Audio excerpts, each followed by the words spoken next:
I actually think that more often than not, I gravitate toward the type of work that I enjoy doing. And I absolutely avoid the type of work that I don't enjoy doing. Certainly, it comes at times when you're starting a business, you've got to wade through the mud at a certain point. Like you've just got to slog. And fortunately, there's enough on the line there where you'll force yourself to get up and do it. Now, into peak design more than 10 years, and we've been fortunate to have had profitable years, every single one. And I have a great team that surrounds me. I Not in a nefarious way, just in an efficient way, I avoid the work that I don't want to do. And I do the work that I do want to do. And I think that's critical, is to find a team where all the pieces fit together so that so that pretty much everyone on the team feels good about what they're doing. That's what makes a great team. Cool. Speaking of team, you have these 6 really interesting values on which you've built your company that I noticed on your website. Can you walk me through those and tell us all a little bit more about them?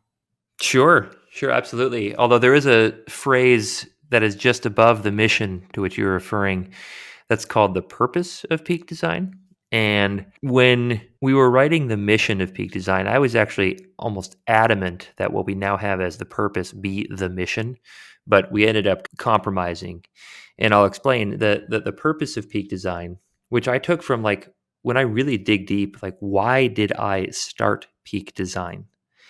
And I started peak design because I wanted a freer, more interesting, happier, more fulfilled life. It was very much about the personal gratification that I would get from my primary occupation. And to me, at no point from 2010 when I started it to 2016, when I think we finally codified the mission, like, that hadn't changed. Like, the reason I was in it was because I'm under the impression we have one life to live, and I would like it to be as interesting as possible. And this was my chosen route toward doing that. And that's the sole reason I did it. I didn't do it to make customers happy. I didn't do it for any other reason than to give myself the best shot at fulfillment. And to me, it's not only very accurate, but it's also very honest and very true. And if someone's going to ask me, what's the purpose of your company? I want that to be as true as possible. The purpose of the company is for the employees of Peak Design to have happy and fulfilled lives. That was palatable to the rest of the team. They're like, okay, they were concerned about it sounding too selfish. And I understand where that concern comes from. No one wants to appear as selfish, but I'd rather be honest than anything else. But what we did was we said, okay, if happiness and fulfillment are what's important, what are the things that we do as a company that give us fulfillment and that give us happiness?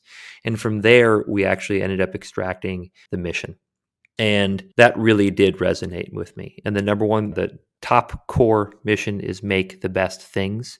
Of course, it's trying to say that we make the best of whatever we do, but it's also a governing mechanism to make sure that we don't go too far beyond what our capabilities are. Peak Design can make the best tripod at this point in time. There was a time when we couldn't. Before we had the engineering chops to support that, we could not have made the best tripod, but we grew into that. We can make the best mobile accessories in the world, in my opinion.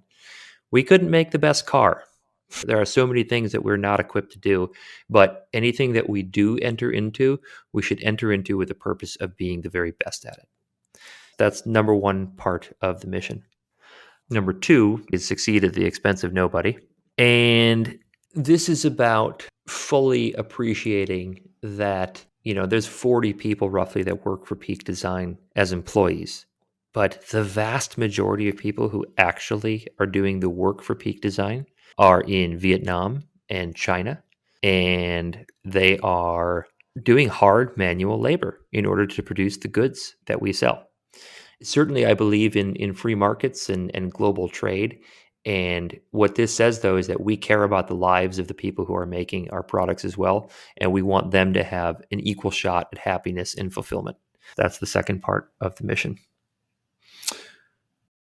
Alrighty, friends, if you liked what you heard in that little snippet and you feel inspired, make sure to subscribe right here on YouTube and head over onto your favorite podcast player to look for the Impact Everywhere podcast to find more inspirational guests just like this every single week. My name is Benjamin Von Wong, and I hope you have a wonderful week. stay positive because impact is everywhere.